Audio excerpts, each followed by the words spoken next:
بسم اللہ الرحمن الرحیم۔ سورہ کہف سورہ نمبر 18 ہے جسے ہمیں آج شروع کرنا ہے۔ یہ سورہ مبارکہ اگلی سورہ مریم کے ساتھ مل کر ایک جوڑا بنتی ہے۔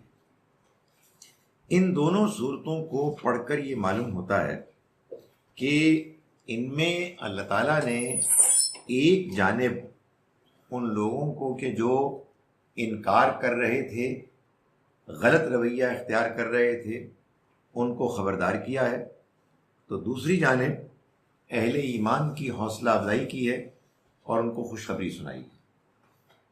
ان دونوں صورتوں کے مضامین میں جو ایک اشتراک آپ کو نظر آتا ہے جس سے کہ یہ دونوں صورتیں جوڑا بنتی ہیں، اس میں قریش کی مخالفت اور ان کے جواب میں قرآن مجید کا بیان تو ہے ہی، مگر اس مخالفت میں معلوم ہوتا ہے کہ پیچھے نصارہ کے بعض لوگ کھڑے ہیں جنہوں نے کہ قریش کو کچھ سوالات دیے کہ وہ نبی اکرم صلی اللہ علیہ وسلم کو آزمائش میں مبتلا کریں اور ان سے پوچھیں کہ اس کا کیا جواب ہے۔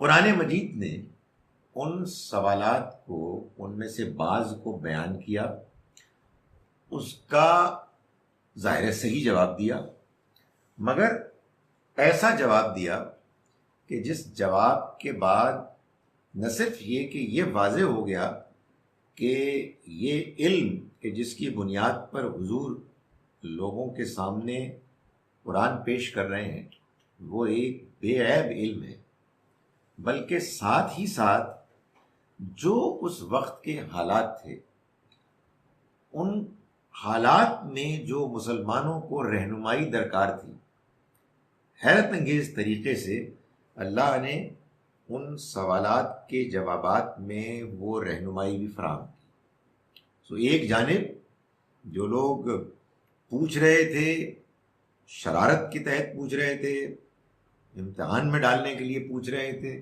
ان کو جواب بھی مل گیا، مگر وہ جواب ایسا ملا کہ جس سے جو اس وقت مسلمانوں کے حالات تھے ان میں اللہ تعالیٰ نے تبصرہ کر کے اہل ایمان کی حوصلہ افزائی کی اور انکار کرنے والوں کو بتا دیا کہ دیکھو تمہارا انجام بھی اسی طرح کا ہونے والا ہے۔ اگلی سورہ مبارکہ سورہ مریم میں اللہ تعالیٰ نے مسیحیوں کے غلط تصور کو نمایاں کرتے ہوئے مریم علیہ السلام اور عیسیٰ علیہ السلام کے بارے میں جو صحیح نقطۂ نظر ہے اس کو واضح کیا، جس میں قریش کے لیے خاص طور پر یہ پیغام تھا کہ تم جن کی وسوسہ اندازی پر، جن کے مشورے پر ہمارے پیغمبر کو سوالات کے ذریعے سے تم چاہ رہے ہو کہ ان کی دعوت کو روکو، متاثر کرو، تم کتنے بد نصیب ہو۔ اپنے پیغمبر کے اس پیغام کو کہ جو تمہارا پیغام ہے، جو تمہارے جد امجد ابراہیم کا پیغام ہے، اس کو تم چھوڑ کر پرایوں کے اس مشورے میں پڑ گئے اور ان کو تم نے ذریعہ بنایا اس دعوت کو روکنے کا کہ جن کے اپنے دین کی بنیاد ہی کوئی نہیں، وہ خدا تعالیٰ کی توحید پر مبنی دعوت سے بہت منحرف ہو چکے ہیں۔ یہ دونوں صورتیں گویا کہ مل کر قریش جو سامنے کھڑے تھے مخالفت میں ان کو بھی خبردار کر رہی ہے، اور پس منظر میں جو نصارہ ہیں ان کو بھی ایک واضح دو ٹوک پیغام دے رہی ہے، اور ساتھ ہی ساتھ یہ دونوں صورتیں اہل ایمان کو حوصلہ، تسلی اور خوشخبری فراہم کر رہی ہیں۔ فرمایا کہ الحمدللہ الذی انزل علی عبدہ الکتاب، تمام شکر اور تعریف اس اللہ کے لیے ہے کہ جس نے نازل کی اپنے بندے پر یہ کتاب۔ یہ شکر اللہ کے لیے ہے، یعنی اس سے مراد یہ ہے کہ اصل شکر کا حقدار اللہ ہے۔ تمام نعمتیں جو انسانوں کو ملی ہیں وہ اللہ نے دی ہیں، وہ نعمتیں بھی کہ جو اللہ کی طرف سے ہم کو براہ راست ملی ہیں، وہ نعمتیں بھی کہ جو اللہ نے دوسروں کے ذریعے سے ہم تک پہنچائیں۔ سب کی سب نعمتوں کا حقیقی شکر کا حقدار اللہ ہے، جس نے کہ اپنے بندے پر یہ کتاب نازل کی، یعنی نبی اکرم صلی اللہ علیہ وسلم پر اس کتاب کو نازل کر کے، جیسا کہ قرآن نے ایک اور جگہ فرمایا کہ اپنی مہربانی اور رحمت کو مکمل کر دیا۔ الیوم اکملت لکم دینکم واتممت علیکم نعمتی، میں نے اپنی نعمت تم پر تمام کر دی۔ یہ نعمت کا تمام ہونا کیا ہے؟ یہ اصل میں یہ ہے کہ دنیا کی زندگی اللہ کی نعمت ہے، اس میں جو کچھ بھی ہم کو ملتا ہے میسر ہے وہ سب اللہ کی نعمت ہے، لیکن زندگی ایک بڑی نعمت ہونے کے باوجود اپنے اندر بہت سے ایسے اہم سوالات رکھتی ہے کہ جو انسان کو پریشان کرتے ہیں۔ جن سوالات کا تسلی بخش جواب جب تک نہ ہو تو انسان بے چین رہتا ہے۔ دنیا کی زندگی کی نعمت اور اس کے ساتھ جو کچھ بھی دوسری نعمتیں اللہ تعالیٰ نے فراہم کی ہیں وہ سب کی سب موجود ہونے کے باوجود ایک کمی کسر رہ جاتی ہے۔ اللہ نے اپنی کتاب، اپنے پیغام کے ذریعے سے وہ کمی دور کر دی، ہدایت فراہم کر دی، ان اہم سوالوں کے جوابات دے دیے۔ ہمیں کس نے بنایا ہے؟ ہمارے آنے کا مقصد کیا ہے؟ دنیا میں یہ مسائل کیوں ہوتے ہیں؟ موت کیوں آتی ہے؟ موت کے بعد کیا ہونے والا ہے؟ تو یہ جوابات مل گئے تو معلوم یہ ہوا کہ کتاب کے آنے سے اللہ کی نعمت، اللہ کی مہربانی مکمل ہوئی۔ وَلَمْ يَجْعَلْ لَهُ عِوَجًا، اور اس نے اس میں کوئی کجی نہیں رکھی، یعنی اس کتاب کے سمجھنے میں انسان کو کوئی مشکل پیش نہیں آتی۔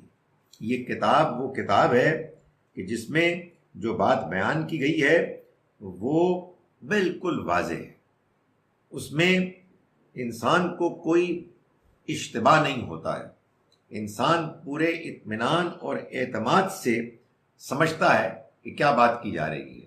جو بات الفاظ میں بیان کی گئی ہے وہ معنی کے ذریعے سے انسان کو منتقل ہوتی ہے اور آدمی مطمئن ہوتا ہے۔ اس میں کوئی انحراف نہیں ہے سیدھے راستے سے، اور انسان کی اگر فطرت ٹھیک ہے، اپنی جگہ پر قائم ہے، تو اس کی فطرت اس کو قبول کرتی ہے۔ تو اللہ تعالیٰ نے اس کو یوں بیان کیا کہ اس نے اس میں کوئی کجی ٹیڑھا پن نہیں رکھا۔ اگر آدمی اسٹریٹ ہے تو قرآن اس کو سیدھا ہدایت فراہم کرتا ہے، اس کے لیے جو اس کے ذہن میں الجھنے سوالات ہیں ان کا تسلی بخش جواب دیتا ہے۔ قیمن، یہ ٹھیک ہے، یعنی ہر لحاظ سے سیدھی اور ٹھیک کتاب ہے۔ لِيُنذِرَ بَأْسًا شَدِيدًا مِّن لَّدُنْهُ، یہ کیوں آئی ہے؟ یہ اس لیے آئی ہے کہ وہ اس کی طرف سے ایک سخت عذاب کے بارے میں خبردار کر دے۔ جو لوگ انکار کر رہے ہیں، جو لوگ غلط رویہ اختیار کر رہے ہیں، ان کو آگاہ کر دے کہ سخت عذاب ہے کہ جو ان کے لیے منتظر ہے، مِن لَّدُنْهُ، اس کی طرف سے۔ وَيُبَشِّرَ الْمُؤْمِنِينَ الَّذِينَ يَعْمَلُونَ الصَّالِحَاتِ، اور خوشخبری سنا دے ان کے لیے کہ جو اچھا عمل کرنے والے ہیں، أَنَّ لَهُمْ أَجْرًا حَسَنًا، کہ ان کے لیے بہترین اجر ہے۔ یہ کتاب کرتی ہے، یعنی اس کتاب میں بالکل واضح سیدھے طریقے سے اللہ تعالیٰ نے یہ پیغام سنایا ہے۔ آپ یہ دیکھیے کہ یہ پیغام کتنا اہم ہے، کتنا سادہ ہے اور کتنا واضح ہے کہ دنیا کے لوگوں، اس دنیا کی زندگی میں جن تجربات سے تم گزر رہے ہو، یہ خدا کی طرف سے کوئی الٹیمیٹ آخری فیصلہ ہے ہی نہیں۔ تو اس سے نہ گھبرانے اور پریشان ہونے کی ضرورت ہے، نہ خوش ہونے اور اترانے کی ضرورت ہے۔ جو لوگ اس دنیا کی زندگی میں اپنے حالات ماحول میں جس امتحان سے گزر رہے ہیں صحیح رویہ اختیار کریں گے، ان کے لیے آسانیاں ہیں، ان کے لیے کامیابیاں ہیں، ان کے لیے خوشیاں ہیں۔ اور جو لوگ اس دنیا کی زندگی میں غلط رویہ اختیار کریں گے، ان کو خبردار کرتا ہے اللہ تعالیٰ کہ اس کی طرف اس کے ہاں ایک شدید سخت پکڑ ہے۔ یہ ہے وہ سیدھا سادہ بیان جو قرآن مجید بغیر کوئی لگی لپٹی رکھے واضح کرتا ہے اور لوگوں تک اس خبر کو پہنچاتا ہے۔ فرمایا ماں کتینا فی ابدا، وہ رہیں گے اس میں ہمیشہ کے لیے۔ یعنی یہ جو اچھا اجر ہے جو اللہ کی طرف سے ان کو سنایا گیا ہے، اس میں اللہ تعالیٰ نے یہ فیصلہ کیا ہے کہ وہ ہمیشہ رہیں گے۔ یہاں کی زندگی، اس کی پریشانیوں مشکلات سے گھبرانے کی ضرورت نہیں ہے، یہ ختم ہو جانے والی ہے، یہ امتحان ہے۔ اس امتحان کا جب نتیجہ نکلے گا اور وہ لوگ کہ جو اس نتیجے میں کامیاب ہوں گے، ان کو کامیابی کا فیصلہ سنایا جائے گا، تو انہیں یہ خوشخبری سنائی جائے گی کہ وہ اب اس کامیابی میں جو انجام ان کو ملا ہے، انعام، وہ اس میں ہمیشہ رہیں گے۔ وَيُنذِرَ الَّذِينَ قَالُوا اتَّخَذَ اللَّهُ وَلَدًا، اور یہ کتاب اس لیے بھی آئی ہے کہ وہ لوگوں کو بتا دے، خبردار کر دے کہ جو کہتے ہیں کہ اللہ نے اولاد بنا رکھی ہے۔ یعنی یہ یوں سمجھیے کہ جس کو کہتے ہیں نا عام کے بعد خاص، جنرل کے بعد پرٹیکولر، خبردار کرنے والی کتاب ہے ہر اس شخص کو کہ جو غلط رویہ اختیار کیے ہوئے ہے، زیادتی کر رہا ہے، غلط سوچ اختیار کیے ہوئے ہے۔ اس میں پھر سورہ مبارکہ کے موضوع کو سامنے رکھتے ہوئے اس کی مناسبت سے اب عام کے بعد یہ خاص بیان کیا کہ خبردار کریں ان کو کہ جنہوں نے کہا کہ اللہ کی اولاد ہے۔ یہ کامن پرابلم تھی مشرکین مکہ اور مسیحیوں کی، دونوں اس موقع پر ایک دوسرے کے ساتھ گٹھ جوڑ کر رہے تھے۔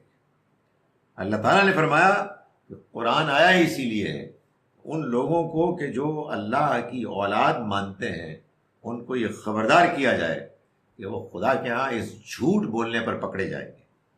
مَا لَهُم بِهِ مِنْ عِلْم، ان کے پاس اس بارے میں کوئی علم نہیں، وَلَا لِآبَائِهِمْ، اور نہ ہی ان کے آباء و اجداد کے پاس ہے۔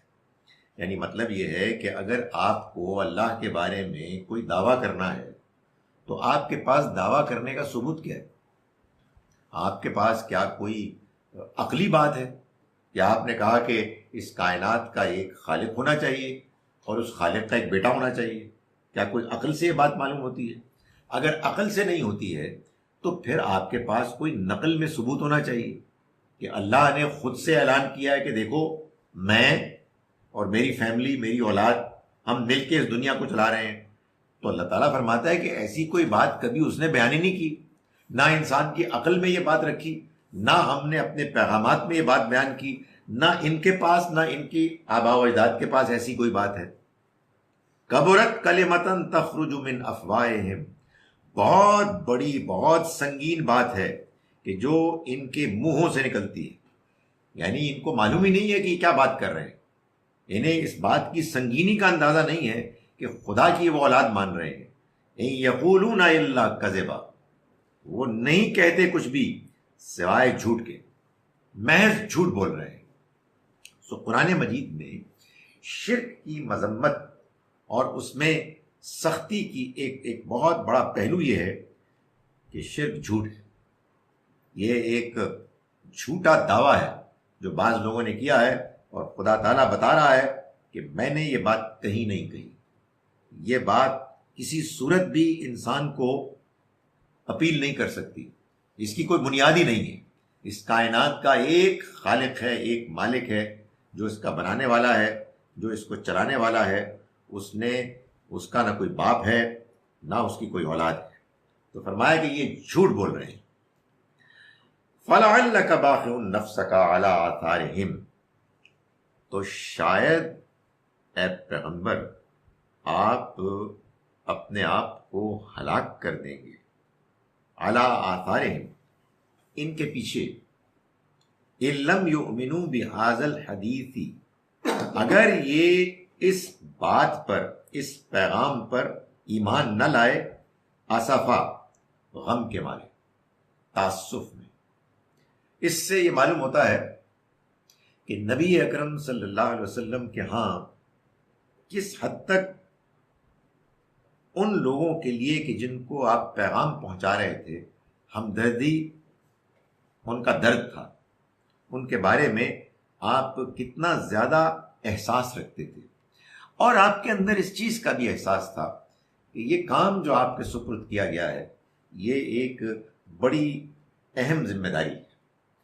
ایک جانب آپ کو یہ چیز پریشان کرتی تھی کہ آپ پیغام پہنچا رہے ہیں مگر لوگ بات سن نہیں رہے، ماننے کے لیے تیار نہیں ہے، ہو نہ ہو میرے پہنچانے میں کوئی غلطی۔ ایک انتہائی شریف النفس انسان جیسا کہ نبی اکرم صلی اللہ علیہ وسلم تھے، شرافت کی انتہا تھی، وہ دوسروں کو بلیم کرنے کی جگہ اپنے آپ کو کرتے تھے کہ میری بات کے بتانے میں کوئی گڑبڑ ہے۔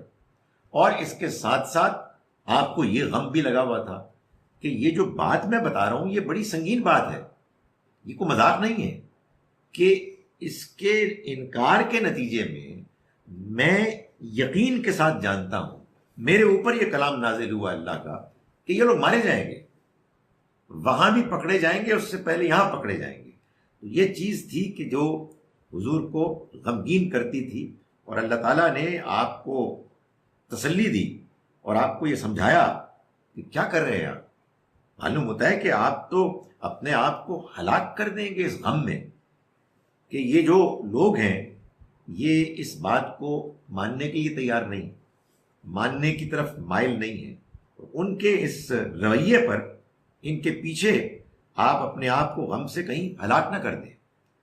فرمائے انا جعلنا ما علی الارض زینۃ لہا، ہم نے تو بنایا ہے جو کچھ بھی زمین میں ہے اس کو اس کی زینت، لنبلوہم ایہم احسن عملا، تاکہ ہم ان کو آزمائیں کہ ان میں سے کون ہے کہ جو اچھا عمل کرنے والے ہیں۔ کیا مطلب؟ یعنی مطلب یہ ہے کہ اللہ نے اس دنیا کی زندگی میں انسانوں کے امتحان اور آزمائش کے لیے دنیا کو رنگین، دنیا کو پر لطف، دنیا کو اٹریکٹیو، گلیمرس بنایا ہے۔ اگر دنیا میں برائی کرنا ایک انتہائی بورنگ کام ہوتا تو کون پاگل ہے کہ جو برائی کرتا؟ جھوٹ بولتے اور زبان پر چھالے نکل آتے، دھوکہ دیتے اور ایک تماچا پڑتا آپ کے منہ پر، فلو ہونا شروع ہو جاتا، فراڈ کرتے اور ٹانگ فریکچر ہو جاتی، تو پھر کون غلط کام کرتا؟ صورتحال یہ ہے کہ اس دنیا کی زندگی میں یہاں کے کھیت، یہاں کی فیکٹریز، یہاں کا اقتدار، یہاں کے تعلقات سب انتہائی اٹریکٹیو، جس سے آدمی مائل ہوتا ہے، اور مائل ہوتا ہے تو پھر ساتھ ہی اس کے اندر یہ رجحان، ایک ٹینڈنسی بھی پیدا ہوتی ہے اس کو حاصل کرو، اور حاصل کرو بائی ہوک اور بائی کروک۔ اصل میں یہ وجہ ہوئی، یعنی یہ حضور کو تسلی دلائی جا رہی ہے کہ آپ کیوں پریشان ہو رہے ہیں، یہ زندگی ایک امتحان ہے، اور اس امتحان کی نوعیت یہ ہے کہ اس میں جو کچھ بھی ہے اس کو ہم نے بڑا رنگین، بڑا اٹریکٹیو بنا دیا ہے۔ اور کیوں بنایا ہے؟ تاکہ ہم دیکھیں کہ ان میں سے کون ہے کہ جو اچھا عمل کرنے والے ہیں، اور کون ہے کہ جو اس کی زینت اور رنگینی کے پیچھے پڑ کے اپنے آپ کو برائی کے کھڈ میں ڈال رہے ہیں، ہلاکت کے کھڈ میں ڈال رہے ہیں۔ آپ کیوں پریشان ہو؟ یہ تو ہونا ہی تھا۔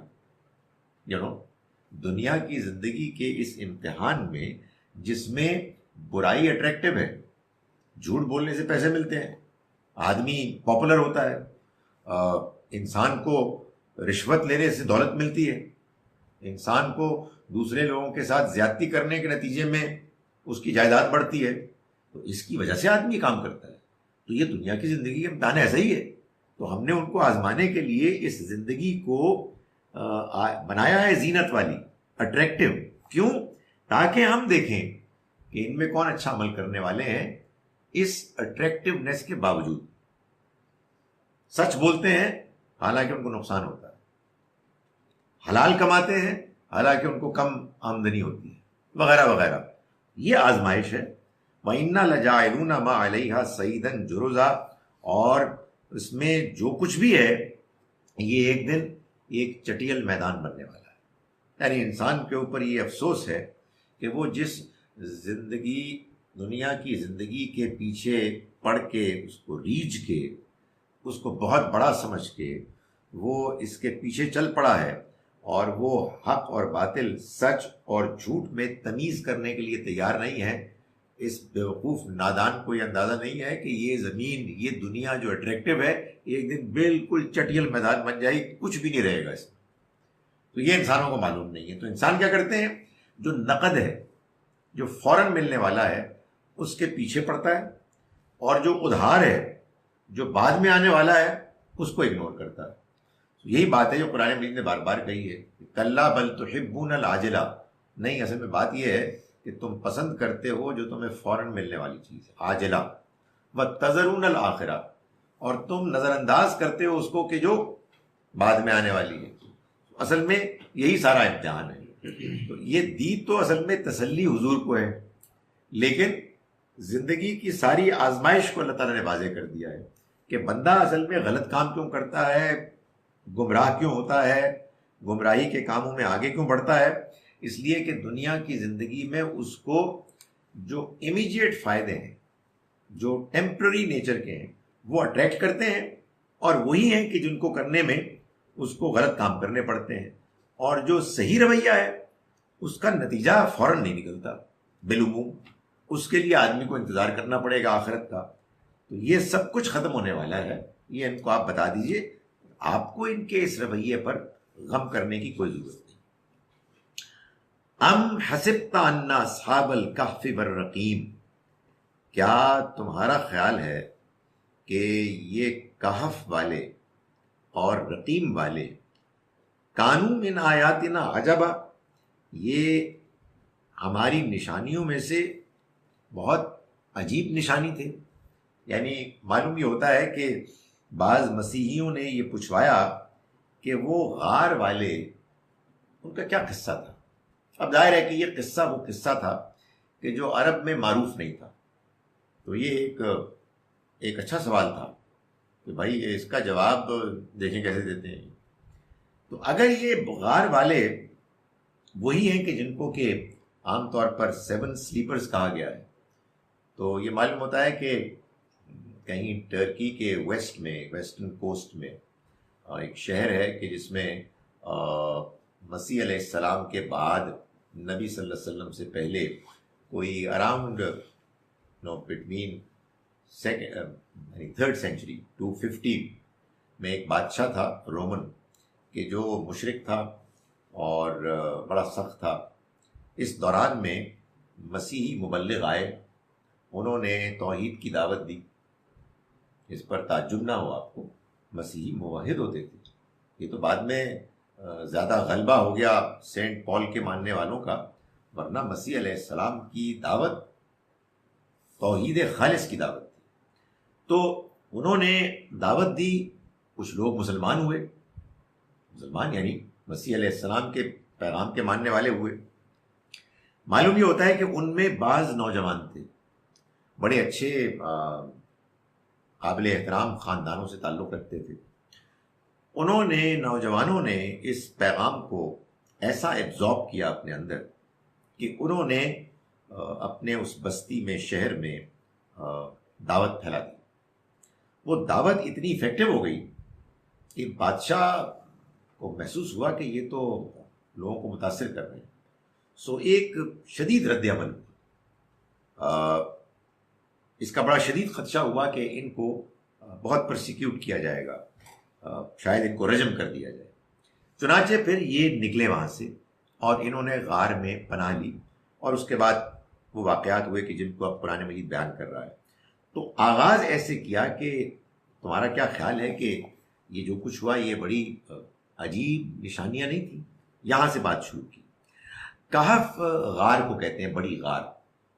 اور الرقیم کے بارے میں کئی اوپینینز ہیں، لیکن ایک اوپینین کی جو زیادہ معلوم ہوتا ہے کہ دل کو لگتی ہے، وہ یہ ہے کہ یہ اصل میں جو عمارت بنی تھی آخر میں، جس کا ذکر آئے گا بعد میں، یہ وہ ہے، اس کو الرقیم کہا گیا. اور فرمایا ان کا نام پھر یا اصحاب کہف ہے یا اصحاب رقیم ہے.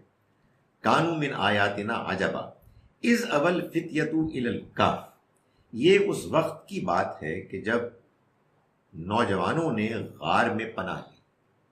تو معلوم ہوتا ہے کہ کچھ نوجوان تھے جنہوں نے کہ یہ طے کر لیا تھا کہ ہم اب کسی صورت اللہ کی توحید کو اور اس کی دعوت کو نہیں چھوڑیں گے، چاہے ہمیں کتنا ہی پرسیکیوٹ کیوں نہ کیا جائے، کتنی ہی مخالفت کیوں نہ کی جائے. تو انہوں نے اپنے آپ کو اس موقع سے ہٹایا اور پناہ لی. ظاہر ہے کہ اپنے آپ کو لیم ڈک بنا کے ظالموں کے سامنے پیش کر دینا یہ کوئی دانش مندی نہیں ہے. اللہ کے وہ بندے کہ جو بڑی ہمت والے ہوتے ہیں، صاحب عزیمت ہوتے ہیں، وہ بھی بہرحال پلاننگ کرتے ہیں، اپنے آپ کو بچاتے ہیں، ہجرت کرتے ہیں، کہیں پناہ لیتے ہیں.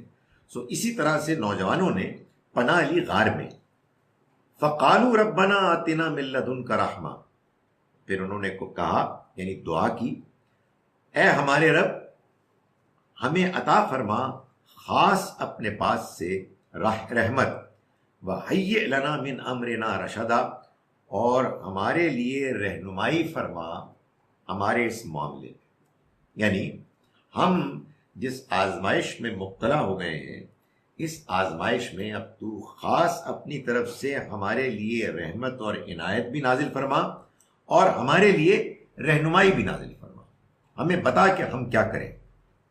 یہ اصل میں وہ موقع ہوتا ہے کہ جس موقع پر اللہ کی مدد آتی ہے. اللہ تعالیٰ جب اپنے بندوں کے خلوص کو دیکھتا ہے اور وہ یہ محسوس کرتا ہے کہ یہ وہ موقع آ گیا ہے کہ جس میں اب وہ ڈیسپریٹ ہو کے اللہ سے مانگ رہے ہیں، تو معلوم ہوتا ہے کہ اللہ کی رحمت پھر ایسے لوگوں پر ٹوٹ کر پڑتی ہے.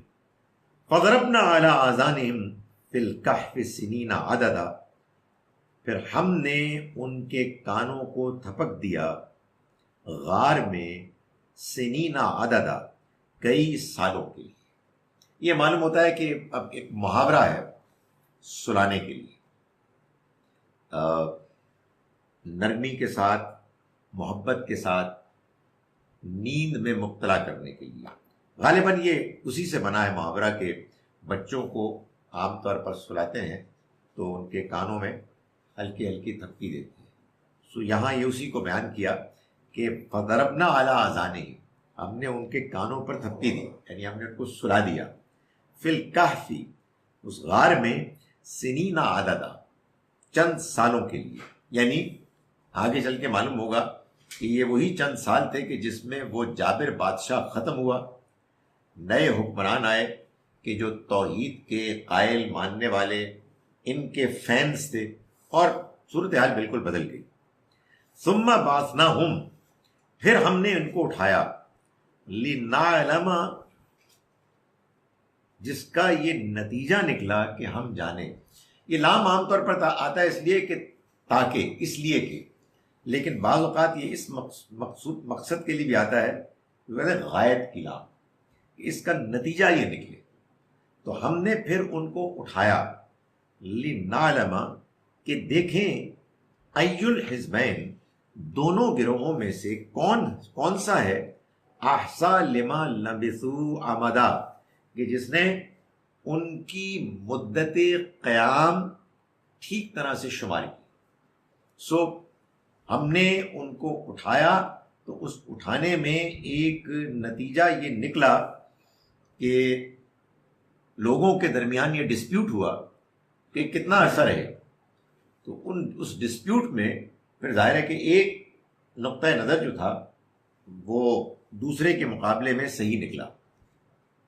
فرمایا نحن نقص علیک نبأہم بالحق، ہم سناتے ہیں تم کو، یعنی نبی صلی اللہ علیہ وسلم کو خطاب کر کے ہم سناتے ہیں آپ کو، نبأہم، ان کا قصہ، بالحق، ٹھیک ٹھیک، یعنی جیسے ہوا ویسے ہی.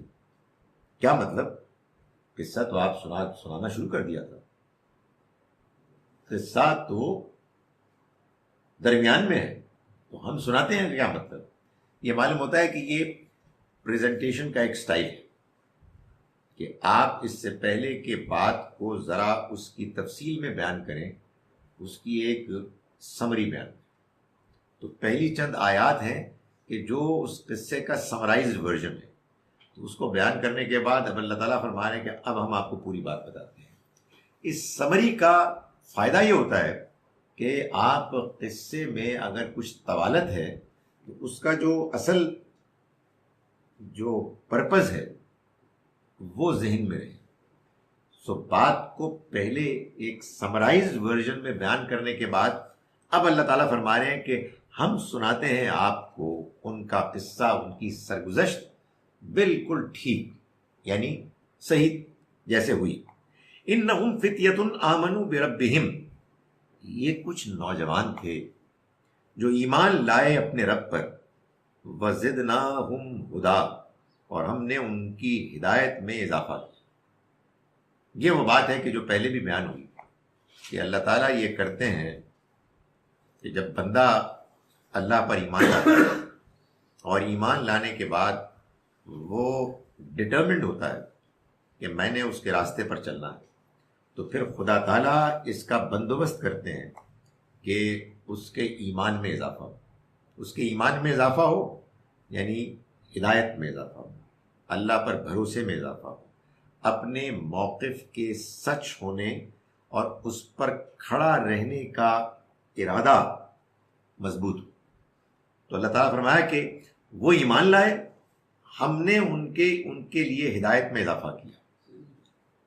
اس بات کا یہ مطلب ہو سکتا ہے کہ ہم سناتے ہیں کہ جو پوری سٹوری ہے اس میں سے جو اصل بات ہے نکالنے والی وہ یہ ہے کہ جو اللہ تعالیٰ کی طرف رجوع کرتا ہے اللہ تعالیٰ اس کا دل، یعنی یہ بھی چیز ہے کہ قصہ ہم ٹھیک سنا رہے ہیں، اور اس قصے میں محض واقعات نہیں ہیں بلکہ ان واقعات میں جو اصل سبق ہے، جو اصل سیکھنے کی چیز ہے، اس کو بھی بیان کر رہے ہیں۔ جس میں سب سے نمایاں بات یہی ہے کہ یہ ہم بتا رہے ہیں کہ اصل میں ایسے ہوا۔ یہ قرآن کے واقعات میں اور عام قصوں میں فرق ہے۔ قرآن کبھی بھی کوئی واقعہ برائے قصہ نہیں سناتا، بلکہ اس میں جو بات بیان ہوتی ہے اس کے پیچھے کوئی مقصد، کوئی مصلحت، کوئی حکمت ہوتی ہے۔ تو فرمایا کہ یہ وہ نوجوان تھے۔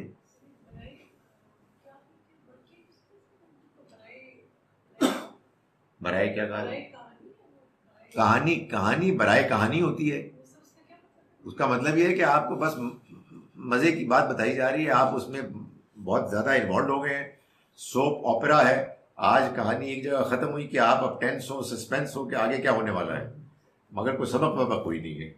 وہ اس نے اس کو تانا دیا، اس نے اس کو تھپڑ مارا، پروگرام ختم ہو گیا۔ اب اگلی مرتبہ دیکھیں گے کہ کہاں سے شروع ہوتا ہے۔ اس میں کیا ہے؟ کچھ بھی نہیں ہے سوائے ایک مزے کے۔ یہاں جو کچھ بیان ہو رہا ہے اس میں ہمارے لیے زندگی میں اہم رہنمائی اور ہدایات ہیں۔ تو یہ اصل میں قصے کا اصل مقصد ہے، ہونا چاہیے۔ وَرَبَطْنَا عَلَىٰ قُلُوبِهِمْ، اور ہم نے ان کے دلوں کو مضبوطی عطا کی۔ یہ اصل میں وہ ہے، ہدایت میں اضافہ کیا اللہ تعالیٰ نے۔ اِذْ قَامُوا، جب وہ کھڑے ہوئے، فَقَالُوا، تو انہوں نے کہا، رَبُّنَا رَبُّ السَّمَاوَاتِ وَالْأَرْضِ، ہمارا رب آسمانوں اور زمین کا رب ہے۔ لن ندعو من دونہ الہا، ہم ہرگز نہیں پکاریں گے اس کے ساتھ کسی اور معبود کو۔ لقد قلنا اذن شططا، ہم نے اگر ایسا کیا تو ہم نے ایک نہایت حق سے ہٹی ہوئی بات کی۔ یعنی یہ لوگ کہ جو اللہ کے علاوہ اوروں کو پکار رہے ہیں، ہم ان کے ساتھ شامل نہیں ہو سکتے۔ آسمانوں اور زمین کا رب ایک ہے۔ بھلا یہ کیا بات ہوئی کہ اس کی اس کائنات میں لوگ اس کے علاوہ ایسوں کو پکاریں کہ جن کا کوئی وجود ہی نہیں ہے، جن کے بارے میں وہ صاف انکار کر رہا ہے کہ اس نے کسی کو یہ حیثیت دی نہیں، یہ جھوٹ ہے، اور لوگ ان کو پکار رہے ہیں۔ تو انہوں نے اپنے اس عزم کا اظہار کیا اور کہا کہ آسمانوں اور زمین کا رب، ہم اسی کو پکارتے ہیں اور اس کے سوا کسی اور معبود کو نہیں پکارتے۔ یقیناً اگر ہم نے ایسا کیا تو ہم نے حق سے ہٹی ہوئی بات کی. ہؤلاء قوم اتخذوا من دونہ آلہۃ، یہ ہماری قوم ہے کہ جنہوں نے بنایا اس کے سوا اور معبودوں کو اپنا معبود. لولا یأتون علیہم بسلطان بین، کیوں نہیں لے آتے وہ ان کے حق میں کوئی واضح دلیل. فمن اظلم ممن افترى علی اللہ کذبا، تو اس سے زیادہ ظالم اور کون ہوگا کہ جس نے اللہ پر جھوٹ باندھا. یعنی یہ جھوٹ ہے، یہ گپ ہے کہ اللہ کے علاوہ کوئی اور بھی ہے کہ جس کو پکارا جائے اور وہ ہماری مدد کو آتا ہے، ان کے لیے بھی قربانی دی جائے، ان کے لیے بھی نظر و نیاز کی جائے، ان کے آگے بھی سجدہ کیا جائے. کوئی نہیں ہے اس کائنات میں، اللہ کے سوا کوئی معبود نہیں ہے. جو کسی اور کو معبود بنا رہا ہے وہ اصل میں ایک حق سے بہت زیادہ ہٹی ہوئی بات کر رہا ہے، اور جو اس کا دعویٰ کر رہے ہیں وہ جھوٹا دعویٰ کر رہے ہیں. چنانچہ ان نوجوانوں کے اندر شرک کے اس ماحول میں یہ ایک ڈٹرمنیشن پیدا ہوئی. اللہ نے ان کے ایمان میں اضافہ کیا، اور قرآن مجید ان آیات میں گویا کہ ان نوجوانوں کو ہی حوصلہ افزائی کر رہا ہے کہ جو نبی اکرم صلی اللہ علیہ وسلم کے ساتھ موجود تھے اور ان کو حضور کی دعوت پر ایمان لانے کے نتیجے میں، پاداش میں ان کو ستایا جا رہا تھا. سو آپ دیکھیے کہ ایک جانب قرآن مجید نے یہ کیا کہ اس فرمائش پر جو مشرکین نے کی، سوال کیا، نصارہ کی شہ پر اصحاب کہف کی اصل حقیقت بیان کر دی، لیکن اس کو بیان کرتے ہوئے انتہائی حکیمانہ انداز میں اس زمانے میں جو حالات تھے اس پر ایک تبصرہ بھی کر دیا، انہی اصحاب کہف کے رویے کی روشنی میں. ان کو بنایا ایک، سمجھیں کہ ایک نمونہ کہ دیکھو ان کے قصے کا تم ذکر تو کر رہے ہو، تمہیں معلوم ہے انہوں نے کیا کیا تھا. یہ بھی ایک بڑی بدنصیبی ہوتی ہے کہ کچھ عرصے کے بعد وہ لوگ کے جو عظیم دنیا میں کارہائے نمایاں انجام دیتے ہیں، ان کے بعد والے لوگ اس کی واہ واہ کر رہے ہو. بعض لوگ ان کو پوجنے لگتے ہیں، بعض لوگ ان کی بس گن گاتے ہیں. یہ بھول جاتے ہیں کہ وہ اصل بات کیا تھی، وہ پیغام کیا تھا، وہ دعوت کیا تھی جس کو انہوں نے اختیار کیا. وہ سب کچھ بھول گئے اور بس یہ کہنے لگے کہ جی وہ کون لوگ تھے، ان کا قصہ آپ کو معلوم ہے، وہ ہمارے ہیرو تھے وغیرہ وغیرہ. کتنی تسلی دینے والی بات ہے. اگر حضور صلی اللہ علیہ وسلم کے صحابہ کے لیے یہ میسج آیا تھا اللہ تعالیٰ کی طرف سے باقاعدہ، تو کتنی تسلی دینے والی بات ہے یہ کہ باقاعدہ اس ماحول میں آپ امیجن کریں اللہ تعالیٰ نے یہ بات کی کہ یہ پہلے بھی ہو چکا ہے، پہلے ہو چکا ہے، اس میں سے سکسیسفل نکلے، کامیاب نکلے. غیر معمولی مشکل حالات میں اللہ تعالیٰ نے ان کو وہ سپورٹ فراہم کی کہ جو اللہ نے غیب سے اپنی طرف سے فراہم کی، جبکہ بالکل کوئی امکان نہیں تھا ان کے اس ظلم سے بچنے کا، پرسیکیوشن سے بچنے کا. سو یہ اس سورہ مبارکہ کا آغاز ہے. انشاءاللہ اس کی آیات مزید پڑھیں گے آئندہ. ہم نے آج سورہ کہف کا آغاز کیا. میں اس کا ترجمہ ایک مرتبہ پھر کر رہا ہوں. بسم اللہ الرحمن الرحیم. الحمدللہ، تمام شکر اس اللہ کے لیے ہے، یعنی وہی اس کا حقدار ہے. الذی انزل علی عبدہ الکتاب، جس نے اپنے بندے کے اوپر یہ کتاب نازل کی. ولم یجعل لہ عوجا، اور اس نے اس میں کوئی ٹیڑھا پن نہیں آنے دیا. قیما لینذر، قیما یہ بالکل سیدھی ہے. لینذر بأسا شدیدا، اس کے نازل کرنے کا مقصد یہ ہے کہ یہ خبردار کرے ایک بڑی سخت پکڑ سے، من لدنہ، جو اس کی جانب سے آنے والی ہے. وَيُبَشِّرَ الْمُؤْمِنِينَ الَّذِينَ يَعْمَلُونَ الصَّالِحَاتِ، اور یہ خوشخبری سنائے ان اہل ایمان کو کہ جو نیک اعمال کرتے ہیں، أَنَّ لَهُمْ أَجْرًا حَسَنًا، کہ ان کے لیے بہت عمدہ اجر ہے جو منتظر ہے. ماکثین فیہ ابدا، وہ رہیں گے اس میں ہمیشہ کے لیے. وَيُنذِرَ الَّذِينَ قَالُوا اتَّخَذَ اللَّهُ وَلَدًا، اور یہ خبردار کریں ان لوگوں کو کہ جنہوں نے کہا کہ اللہ نے اولاد بنا رکھی ہے. مَا لَهُم بِهِ مِنْ عِلْم، ان کے پاس اس کے لیے کوئی علم نہیں ہے، ولا لآبائہم، اور نہ ہی ان کے آباء و اجداد کے پاس کوئی علم۔ کبرت کلمۃ تخرج من افواہہم، بہت سنگین بات ہے، بہت بڑی بات ہے کہ جو ان کے منہوں سے نکلتی ہے۔ ان یقولون الا کذبا، یہ کچھ نہیں کہہ رہے سوائے جھوٹ کے۔ فلعلک باخع نفسک، تو شاید اے پیغمبر آپ ہلاک کر دیں گے اپنے آپ کو، علی آثارہم، ان کے پیچھے، ان لم یؤمنوا، اگر یہ ایمان نہ لائے، بہذا الحدیث، اس کلام پر، اسفا، غم کے مارے، یعنی آپ غم کے مارے اپنے آپ کو ہلاک کر دیں گے۔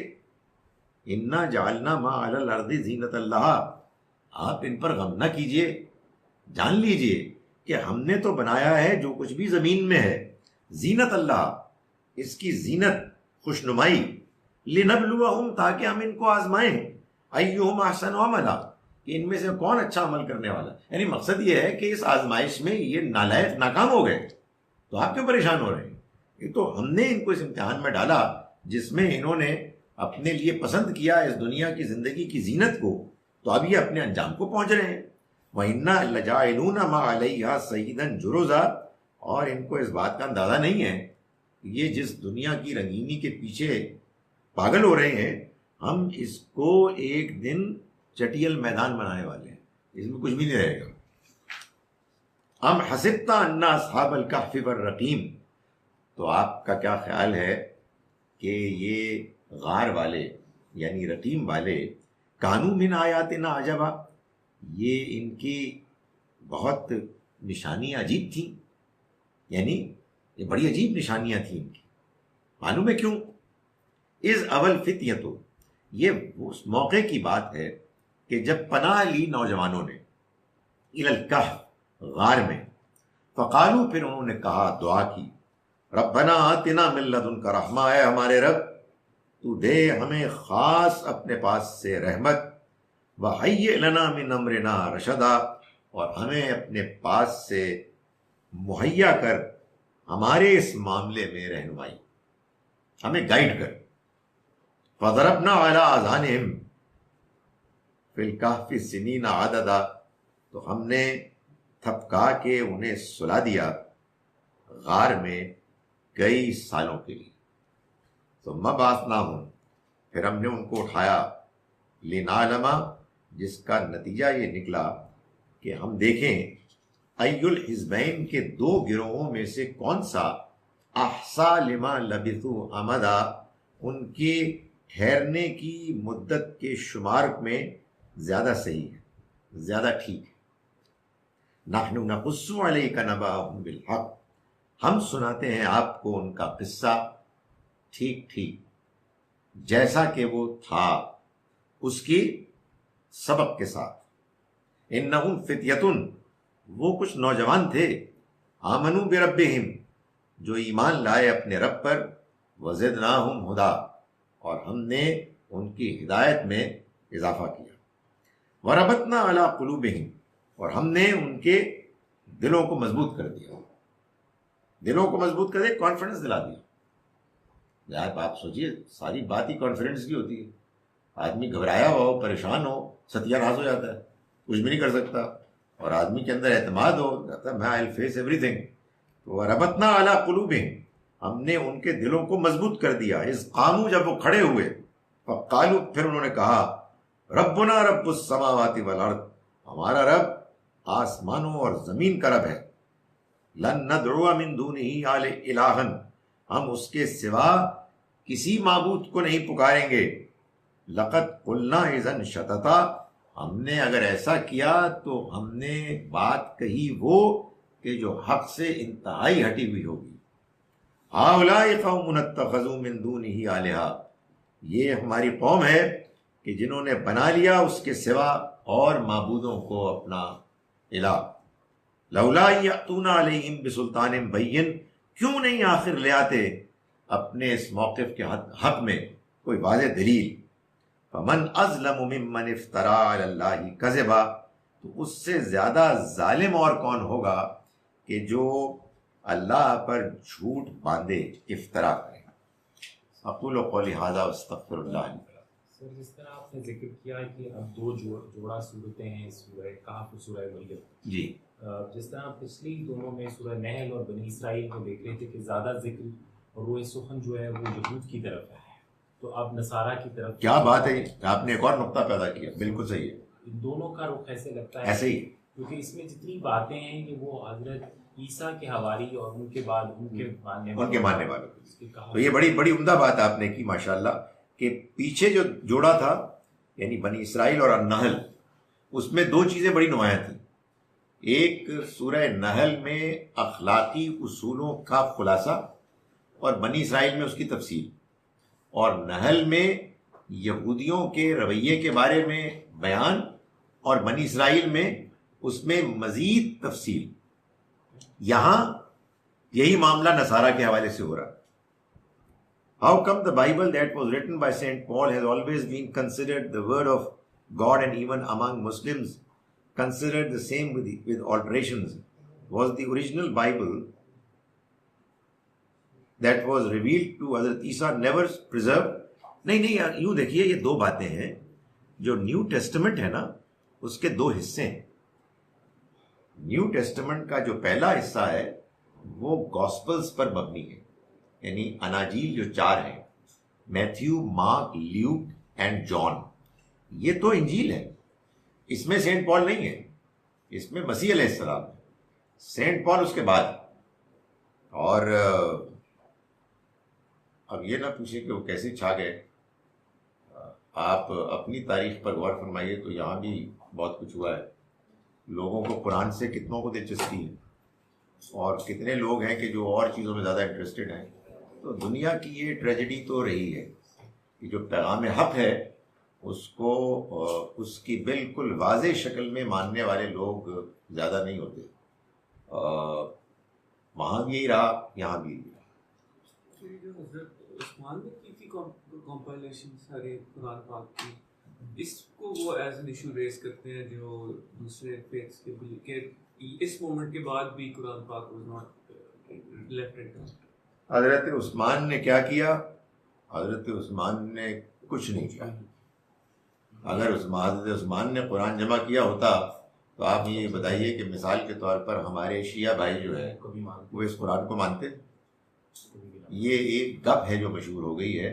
حضرت عثمان نے وہ قرآن کے جو پہلے دن سے نبی صلی اللہ علیہ وسلم کی زندگی ہی میں مکمل ہو چکا تھا، یاد ہو چکا تھا، اس کو بس اہتمام کے ساتھ لکھنے کے بعد اس کو پھیلانے کا کام کیا.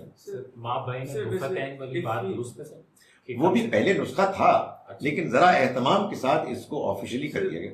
اگر تھوڑا سا، کیونکہ انہوں نے بیسکلی یہ بھی کیا تھا کہ سارے جتنے بھی اس کے نسخے اویلیبل تھے فار اینڈ وائڈ ان کو کلیکٹ کیا تھا پہلے، اور اس وقت یہ پوائنٹ ایشو ریز ہوا تھا کہ ہم every thing is not the word of God. کچھ لوگوں نے خود بھی لکھے ہوں گے مگر ہز موڈ واز کہ پہلے ایٹ لیسٹ اکٹھے تو ہوں، اس کے بعد وی ول دیکھیں یہ او لیولز کی کہیں کتاب میں لکھا ہوگا، بالکل ایسا ہے، اور یہ سٹوری ہے.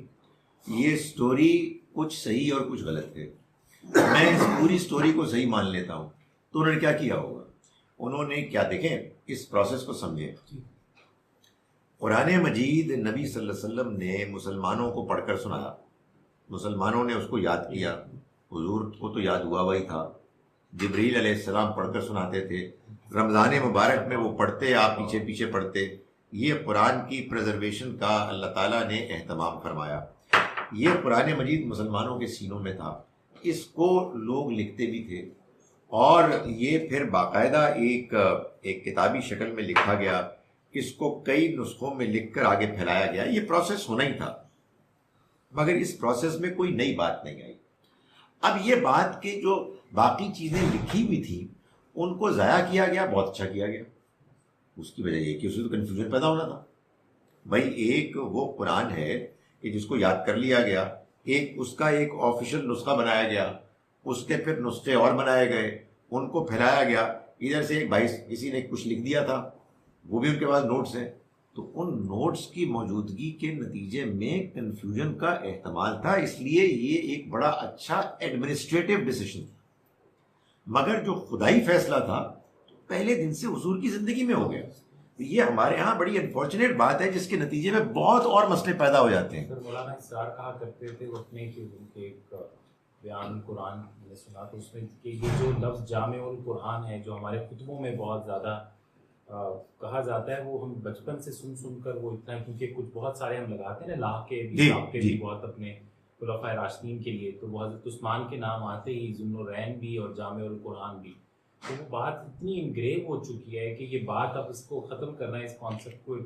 بھائی جو برین واشنگ اور انڈاکٹرینیشن ہوتی ہے اس کا میں نے جو دیکھا ہے مظاہرہ، میں اپنی طرف سے کوشش کرتا ہوں اسلامک اسٹڈیز پڑھانے کی، اور اس کے بعد میں لوگوں کا لیتا ہوں مڈ ٹرم اور فائنل، اور اس کے بعد میں پڑھتا ہوں اور اپنے آپ سے پوچھتا ہوں کہ اے پڑھا ہے وہی جو ان کے پہلے تصورات ہیں وہی لکھے ہوئے.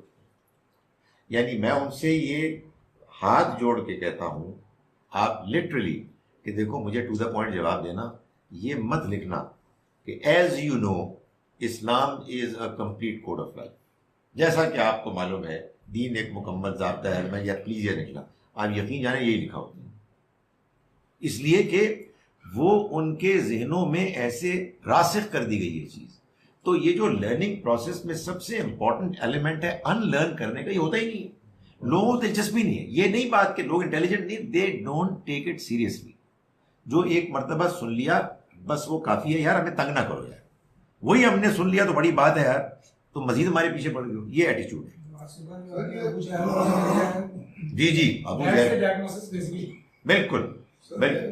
یہ شب معراج کی مبارک بادیں ہیں اور یہ جو اس کی نظریں ہیں جو گھروں میں بھیجی جاتی ہیں، یہ بدعت ہے جی. میرے نزدیک بالکل بدعت ہے. اس لیے کہ شب معراج کب ہوئی اللہ تعالیٰ نے اس کا کوئی اہتمام نہیں کیا کہ اس کی ڈیٹ کو پریزرو کیا جائے. نہ اس زمانے میں کوئی اس طرح کی کوئی چیز ہوئی. آپ یہ کہیں کہ یہ دین نہیں ہے تو دین نہیں ہے تو کیا یہ کرکٹ ہے؟ مطلب دین ہی ہے. اور دین وہ ہے کہ جس کو حضور نے نہیں بتایا. تو جو دین حضور نے نہیں بتایا اس کے لیے اور کون سا نام ہے؟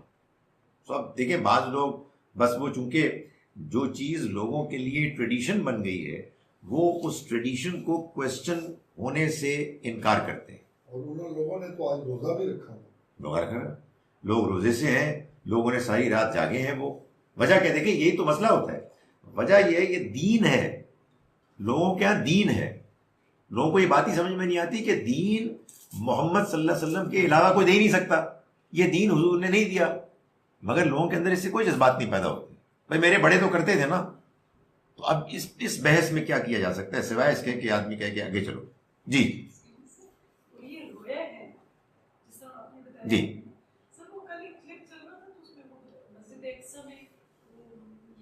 میں نے بھی دیکھا وہ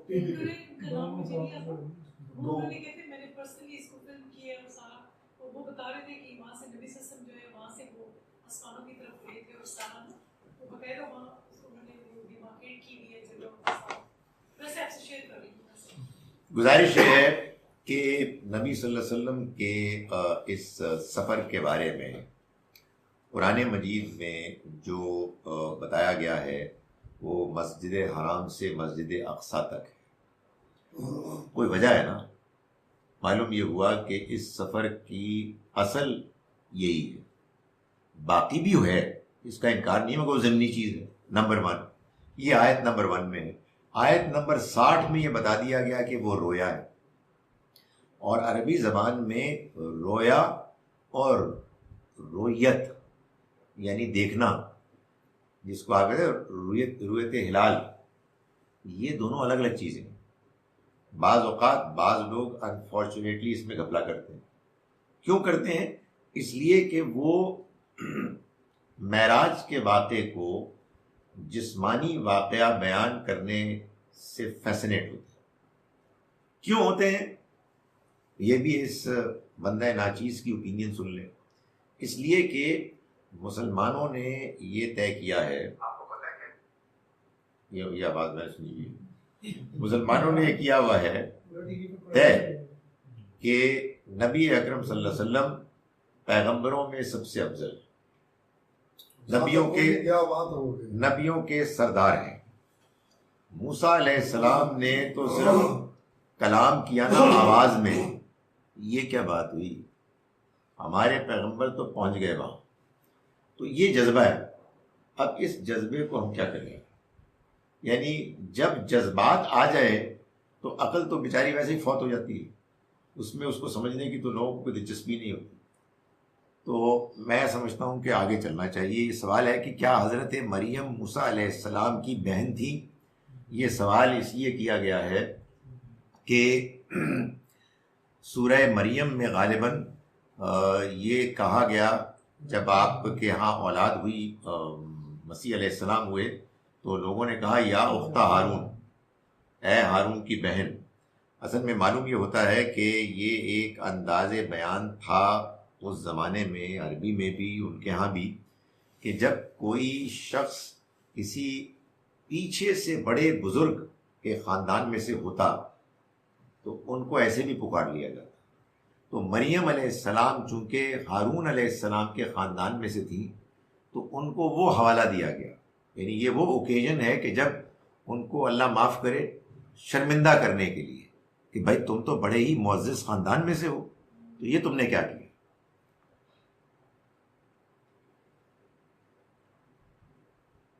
اچھا جناب، please clarify if Prophet sallallahu alaihi wasallam's Miraj was a dream. Recently some scholars said that Prophet sallallahu alaihi wasallam in his journey met all the previous Rasuls and also met Allah and spoke to him. Is this authentic? یہ سب کچھ ٹھیک ہے، مگر اس وضاحت کے ساتھ کہ یہ اصل میں ایک روحانی تجربہ تھا. اس کے بعد سب ٹھیک ہے، لیکن اس کے جسمانی ہونے کے لیے یعنی ایسا نہیں ہے کہ کوئی ہم یہ کہہ رہے ہیں. بعضوں کا خیال ہے کہ ایک بڑی پرابلم ہوتی ہے بعضوں کا ڈسکشن میں کہ لوگ ایک جذباتی فضا پیدا کر دیتے ہیں، اور جذباتی فضا پیدا ہونے کے بعد لوگ بات ہی نہیں سنتے. کیونکہ تم یہ کہہ رہے ہو نا، تو پھر اس کے پیچھے تمہاری یہ ذہن، تمہارا یہ ذہن، یہ بہت ہوتا ہے. چنانچہ جیسے ہی آپ کہتے ہیں رویا، تو کہتے ہیں اصل میں یہ جو ہے نا یہ کچھ تھوڑے سے ماڈرن ذہن کے ہیں. ماڈرن نہیں، گالیاں دے رہے ہیں اور کہہ رہے ہیں کافر ہیں، مشرک ہیں جو ایسی باتیں کر رہے ہیں. تو اس کا یعنی ان کو یہ بتانے کی ضرورت ہے کہ یہ ہم نہیں کہہ رہے، یہ اللہ میاں کہہ رہے ہیں، یہ قرآن کہہ رہا ہے. اس میں لفظ رویا استعمال ہوا ہے، اور اگر آپ کے بعض اسکالرز یہ کہہ رہے ہیں کہ اس کا مطلب دیکھنا ہے، تو آپ ان سے بڑے ادب سے کہیں کہ سر آپ جانتے ہیں کہ رویا کا مطلب دیکھنا نہیں ہوتا، وہ رویت کا مطلب ہوتا ہے. یہ والا جو لفظ ہے اس کا مطلب خواب ہے. سو یہ جانتے ہیں وہ. اس آیت کا ترجمہ بھی کر دیجیے. 60 نمبر آیت نکالیں تو میں اس کا ترجمہ کر دیتا ہوں. وہ آیت میں اللہ تعالیٰ کی بڑی شان ہے جی. وہ ایک بس تبصرہ کر رہے ہیں کہ دیکھو یہ جو آزمائشیں آئی ہیں تم پر اور یہ جو واقعات ہوئے ہیں، ان سب کو یہ جو انکار کرنے والے ہیں بنیاد بنا رہے ہیں تمہاری مخالفت کی. ان میں اس کو بھی بیان کر دیا ہے، اور وہ رویا بھی جو ہم نے تم کو دکھایا. وَإِذْ قُلْنَا لَكَ إِنَّ رَبَّكَ أَحَاطَ بِالنَّاسِ، اور یاد کرو اس موقع کو کہ جب ہم نے کہا تم سے کہ تمہارے رب نے لوگوں کو گھیر لیا. یعنی مطلب یہ ہے کہ یہ مکے والے اب گھر گئے ہیں، اب ان کا انجام ان کے سامنے آنے والا ہے.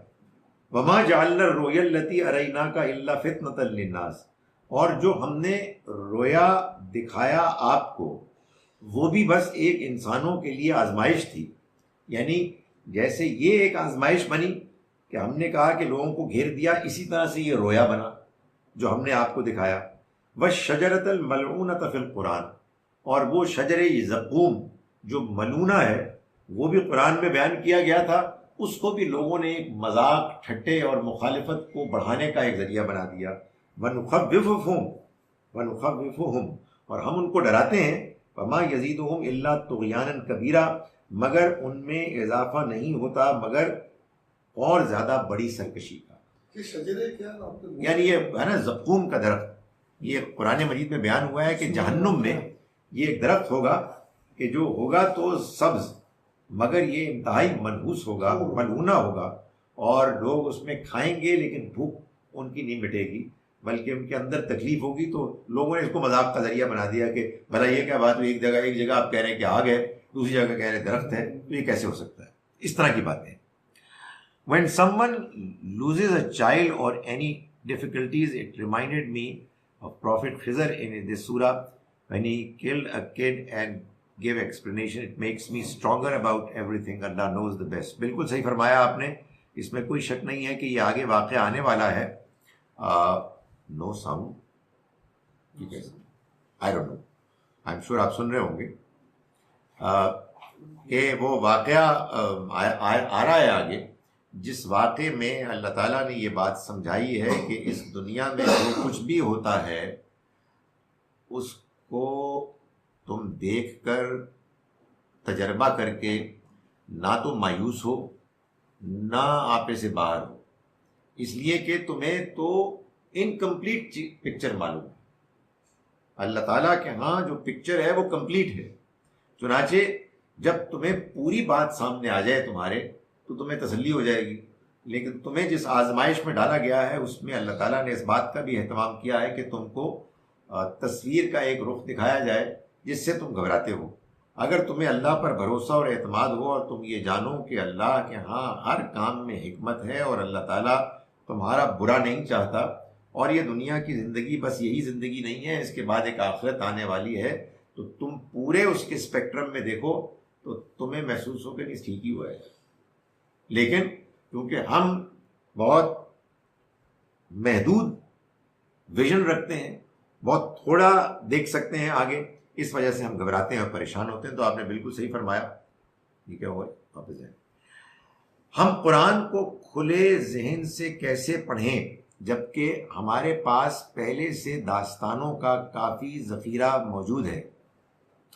اس کو پڑھنے کا واحد طریقہ یہ ہے کہ آپ اپنے آپ کو یہ بتائیں جب آپ قرآن کو پڑھنے کے غرض سے کھولتے ہیں کہ یہ اللہ کی کتاب ہے.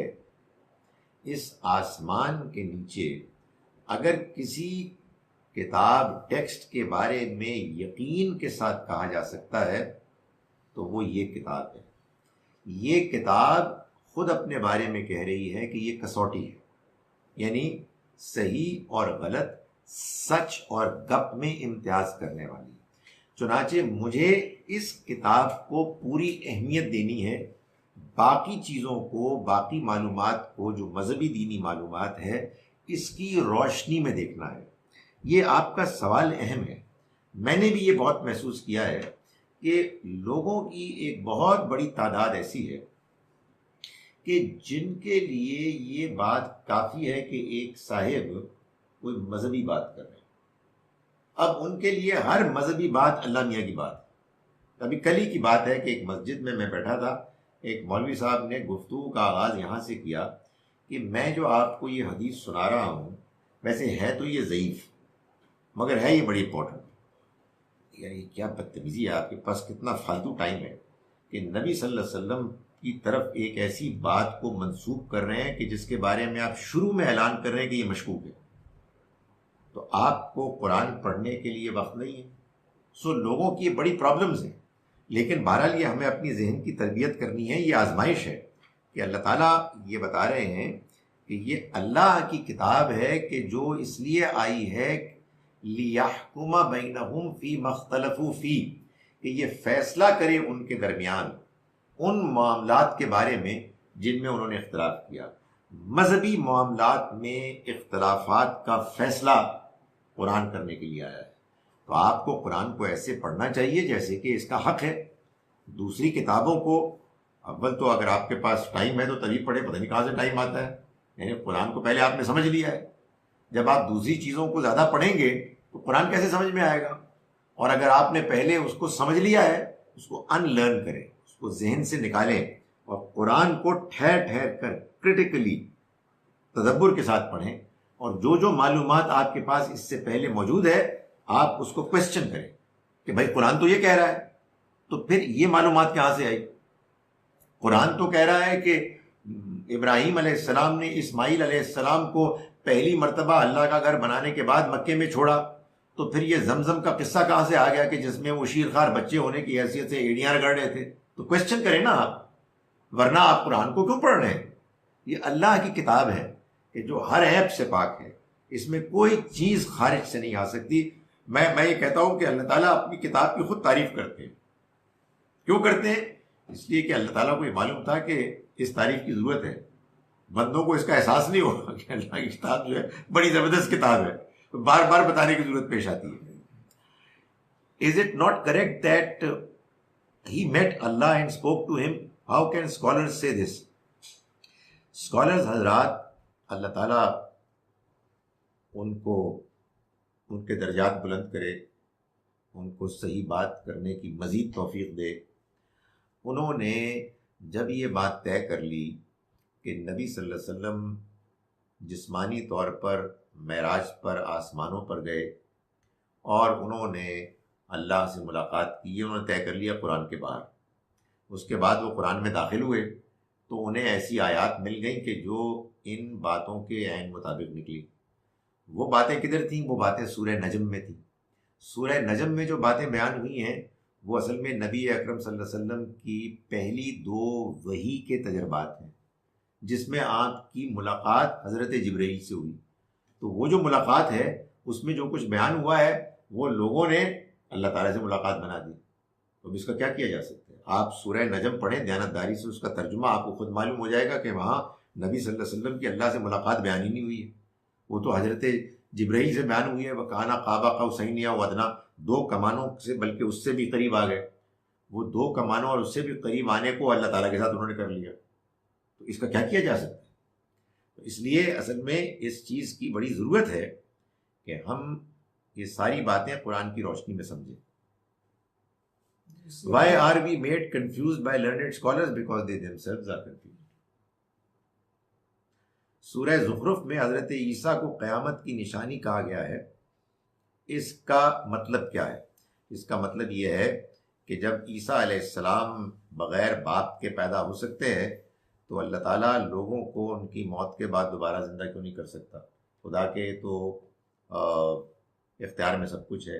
جب عیسیٰ علیہ السلام مردوں کو اللہ کے حکم سے زندہ کر سکتے ہیں اپنے زمانے میں، تو اللہ تعالیٰ سارے مردوں کو قیامت کے بعد زندہ کیوں نہیں کر سکتا قیامت کے دن؟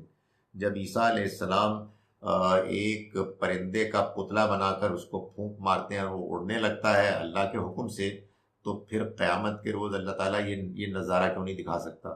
جب اللہ نے اپنے ایک عظیم پیغمبر کے ذریعے سے یہ معجزات دکھائے تو یہی تو قیامت کی نشانیاں تھیں۔ تو عیسیٰ قیامت کی نشانی ہے، یعنی مطلب یہ ہے کہ ان کے ذریعے سے جو کچھ بھی اللہ تعالیٰ نے لوگوں کو دکھایا وہ اصل میں قیامت کے ریمائنڈرز ہیں۔ قیامت میں کیا ہوگا؟ اللہ تعالیٰ کا عظیم الشان اس کی قدرت کا مظاہرہ ہوگا، جس عظیم الشان مظاہرے کی کچھ جھلکیں ہیں کہ جو آپ کو مسیح علیہ السلام کے زمانے میں نظر آئیں۔ آپ کے پروگرام کی بدولت کافی غلط فہمیاں دور ہو رہی ہیں۔ ہو سکتا ہے بعض لوگ کہیں کہ پیدا بھی ہو رہی ہیں، اور ورنہ بہت سی کہانیاں تو ہمارے نصاب کا حصہ ہیں۔ یہ بڑی ٹریجڈی ہے۔ ایک میں مطلب ایک بڑی پرابلم یہ ہوتی ہے، میں یہ جو کنفرنٹ کرتا ہوں اپنے اسٹوڈنٹس میں، او لیول کی کتاب میں کچھ چیزیں پڑھ کے آ جاتے ہیں اور وہ ان کے لیے پتھر پہ لکیر ہوتی ہیں۔ تو میں ان سے کہتا ہوں یار اس میں میرا کیا قصور ہے؟ اگر او لیول کی کتاب پہ لکھا ہوا ہے، قرآن مجید کو پڑھو، قرآن کی روشنی میں کریٹیکلی ایگزامن کرو۔ لوگوں کے ذہن میں یہ قصہ ہوتا ہے کہ حضرت عثمان نے قرآن مجید کو جمع کیا، اس سے پہلے تو پتہ نہیں تھا، تو کچھ لوگوں نے کہا کہ یار اے نہ کریے کہ اے سورہ اتھے پا دئیے یا 2 آیات بھی نہ کر دئیے۔ یار یہ مذاق ہے یار، اب خود ہی تو آپ مذاق کر رہے ہیں، پھر جو غیر مسلم ہیں وہ کیا کہیں گے؟ یار قرآن خود کہہ رہا ہے کہ ہم نے اس کی حفاظت کی ہے، ہم نے اس کو نازل کیا، ہم ہی اس کی حفاظت کریں گے اور ہم سنائیں گے، آپ پڑھ کے سنائیے گا۔ یہ کیسے ہو سکتا ہے کہ حضور صلی اللہ علیہ وسلم اس دنیا سے رخصت ہوئے اور قرآن کو ادھورا چھوڑ گئے؟ یہ کمال ہے یار۔ مطلب اس طرح کا دعویٰ کرنا سری زیادتی ہے، ناانصافی ہے، لیکن لوگ کرتے ہیں۔ اور کیوں کرتے ہیں؟ اس لیے کہ اصل میں پیپل آر ناٹ انٹرسٹڈ۔ جس کو آپ کہتے ہیں نا کریٹیکل تھنکنگ، سوال جواب ہوتا ہی نہیں ہے۔ سوال جواب کیوں نہیں ہوتا؟ اس لیے نہیں ہوتا کہ مجھے جواب ہی نہیں آتے۔ جب مجھے جواب نہیں آتے تو آپ مجھ سے سوال کریں گے، میں آپ کو ڈانٹوں گا، خبردار بدتمیز سوال نہیں کرو، میری بات کیوں نہیں سن رہے ہو، تم میری بات نہیں مانتے ہو، تمہارا ایمان کمزور ہے۔ یہ اس طرح کی باتیں ہوتی ہیں۔ تو اس کے بعد بندہ کہتا ہے یار مولوی صاحب بہت جلال بھائی ان کو زیادہ مت چھیڑو۔ تو تو جو کہتے ہیں اس کو مان لو. اس میں بھی کمال ہے. بہت سے لوگ تو ایسے ہیں کہ جو پھر بالکل بیزار ہو جاتے ہیں. یعنی یہ مجھے تجربہ ہوتا ہے آنیسٹ ٹو گاڈ. پورا میں سیمسٹر پڑھا دیتا ہوں مگر بعض لوگوں کی توجہ میں حاصل نہیں کر پاتا. اس لیے کہ جو بندہ ایک مرتبہ بیزار ہو گیا اس کو واپس لانا آسان نہیں ہے. وہ کہے گا یار یہ داڑھی تو اس کی بھی ہے, قرآن یہ بھی پڑھا رہا ہے, یہ بھی اس طرح کی باتیں کر رہا ہے. سو یار لیٹس ناٹ بادر یار. 100 نمبر کا پیپر ہے, اس کو میں پاس کر لوں بہت کافی ہے. تو یہ اس طرح کی باتیں یعنی اچھا میرا جو گلہ ہے وہ یہ ہے کہ یار ایک مرتبہ پلیز آپ قرآن کو ترجمے سے خود تو پڑھ لیں, اور ترجمے سے پڑھیں ایسے کہ آپ اس کو سمجھیں کرٹیکلی, اور جو بات اہم ہے اس کو نوٹ کریں. آپ ایک بات نوٹ کریں گے قرآن مجید میں کو بار بار آپ کو اس بات کی دعوت دے رہا ہے کہ آپ اس کو غور سے پڑھیں. یہ سچائی ہے, اس میں کوئی ملاوٹ نہیں. اس میں جو بات کہی گئی ہے وہ سچ اور کھری ہے. سو اس لیے میرا یہ خیال ہے کہ قرآن کو پڑھیں. میں ہمیشہ یہ کہتا ہوں, لوگ کہتے ہیں جی کہ ہمارے مذہبی مسائل کا کیا حال ہے, میں جواب دیتا ہوں قرآن پڑھیں. لیکن بعد میں یہ محسوس کرتا ہوں میں کتنا بھولا ہوں. قرآن پڑھنے سے کیا ہوگا؟ قرآن کو جب تک کھول کر واضح طریقے سے مثالیں دے کے نہ بیان کی جائے واقعی لوگوں کو سمجھ ہی نہیں آتی. یعنی جب تک کہ مثال کے طور پر یہ آپ اسماعیل علیہ السلام والا قصہ نہ بتائیں لوگوں کو پتہ نہیں لگتا. یار وہ بالکل گپ ہے, چاہے وہ بخاری میں ہو چاہے کسی میں ہو. جب تک لوگوں کو آپ نہ بتائیں کہ یہ جو قصہ ہے معراج کا جس کو لوگ زور و شور سے بیان کرتے ہیں, قرآن نے صریح الفاظ میں اس کو رویا قرار دیا ہے. اس کے بعد گفتگو ختم ہو جانی چاہیے. مگر ختم کیسے ہو؟ کہتے ہیں لوگ کہتے ہیں کہ جی اکثر علماء یہی کہتے ہیں, اور اسی انداز بیان سے اسی تفصیل سے اصل میں اس واقعے میں جان پڑتی ہے. ورنہ تو ایک بے جان واقعہ ہے, خواب تو ہم بھی دیکھتے ہیں. یہ لوگ بھول جاتے ہیں کہ پیغمبروں کا رویا جو ہے وہ ہماری طرح ہمارا خواب نہیں ہوتا, وہ ان کے وحی کے ذرائع میں سے ایک ذریعہ ہوتا ہے, اور وہ بڑا اہم ذریعہ ہے. اور یہ بات بھی میں آخری بات کر رہا ہوں, بڑی اہم مولانا اصلاحی نے کی تھی کہ دیکھیں آنکھ کا دیکھنا بڑا محدود ہوتا ہے, اس کا جو کینوس ہے وہ بڑا لمیٹڈ ہوتا ہے, آپ ذرا سا دیکھ سکتے ہیں. لیکن یہ ہے اوپر سے, یعنی آپ کا جو ہے نا ایک ایریل ویو, اور آپ وہاں سے سب کچھ دیکھ رہے ہیں. تو یہ تو ہو ہی اس طرح سے سکتا ہے کہ اللہ تعالیٰ آپ کو ایک ایسی پوزیشن میں لے جائیں جہاں سے سب کچھ دکھا دیں, اور یہ رویا سے ہوگا. آپ فزیکلی جہاں موجود ہوں گے تو آپ اس لمیٹڈ ایریا میں آپ دیکھ سکیں گے, لیکن اگر آپ کو ایک ایسی پوزیشن میں رکھا جائے کہ جہاں سے آپ ہر چیز کو دیکھ سکتے ہیں, وہ اسپریچول ایکسپیرینس سے ہوتا ہے. اور ایک اور آخری بات یہ ہے کہ یہ جو جنت اور جہنم وغیرہ دکھائی گئی اور نبی صلی اللہ علیہ وسلم کو اپنے امتی دکھائے گئے دونوں طرف, یہ امتی تو بھی پیدا ہو رہے تھے. صاف معلوم ہوتا ہے کہ یہ مستقبل دکھایا گیا ہے رویا میں. اور 50 نمازیں یہ سب کچھ میٹافوریکل ہیں, یعنی یہ بتانے کے لیے کہ دیکھو تمہاری 5 نمازیں ہی ذکر دوام ہیں, ان کو ڈھنگ سے پڑھ لو تو یہ 50 پہ بھاری. یہ اس طرح کی باتیں ہیں. اب دیکھیں سوالات آپ کر رہے ہیں, اگر میرے پاس ٹائم ہوا تو میں 1 منٹ میں جواب دوں گا, ورنہ ہمارا ٹائم ہو رہا ہے. میری سسٹر نے تبلیغی جماعت کے درس سے اٹینڈ کیے ہیں, وہ کہتی ہیں کہ فضائل اعمال پڑھیں, تبلیغ کے لیے 3 دن کے لیے آئیے, شی ہیز کڈنی ٹرانسپلانٹ. آخری بات میری سمجھ میں نہیں ہے. نظم قرآن کا قائل ایک انسان اس آخری جملے کو اس سے ریلیٹ نہیں کر پا رہا. اچھا آپ کہنے کہ ان کے لیے دعا کریں, انشاءاللہ وہ کریں گے, لیکن میری گزارش سنیں. تبلیغ جماعت کے لوگ بڑے پیارے لوگ ہوتے ہیں, مولانا طارق جمیل مجھے بہت پسند ہیں, لیکن کیا کیجئے کہ بہت سی باتیں ان کی جو گپیں ہوتی ہیں. یعنی فضائل اعمال میں یہ میں آپ کو لٹرلی بتا رہا ہوں, حدیث لکھی ہوئی ہوتی ہے اور نیچے فٹ نوٹ پہ اس کا ریفرنس دیا ہوتا ہے کہ یہ حدیث موضوع ہے. موضوع کا مطلب پتہ ہے کہ جھوٹی. اوپر حدیث لکھی ہوئی ہے, نیچے لکھا ہے کہ یہ موضوع وضع کی گئی, گھڑی ہوئی, جھوٹی.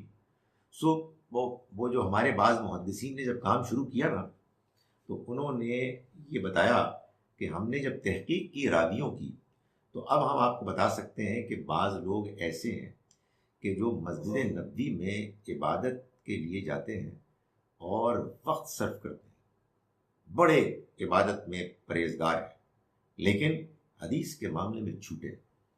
ہم ان سے کبھی کوئی حدیث نہیں، سر اگر موضوع میں کا مطلب یہی ہے تو پھر کوٹ کیوں جاتی؟ اس لیے کہ وہ عربی میں ہے، کسی کو کیا پتا۔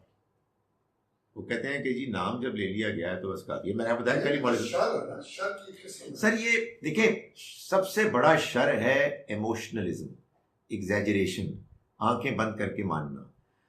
سب سے بڑا خیر ہے حق کے معاملے میں کرٹیکل ہونا کہ بھائی سر ویٹ اے منٹ، آپ کی شخصیت میں بڑا متاثر ہوں، آپ بڑے اچھے عالم ہیں، میں آپ کی عزت کرتا ہوں، مجھے آپ کی بات سمجھ میں نہیں آ رہی۔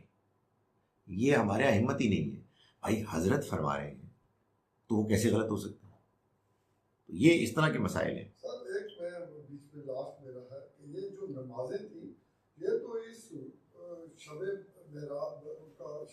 معراج کا جو رویا تھا اس کو دکھانے سے پہلے بھی مسلمانوں میں تھی اور اللہ Absolutely. پڑھا رہے تھے اور 5 ہی پڑھا رہے تھے۔ شب معراج سے تو جب پہلے ہی پڑھی جا رہی تھی تو 50 کا بعد میں پہلے دن سے نماز مسلمان پڑھ رہے تھے۔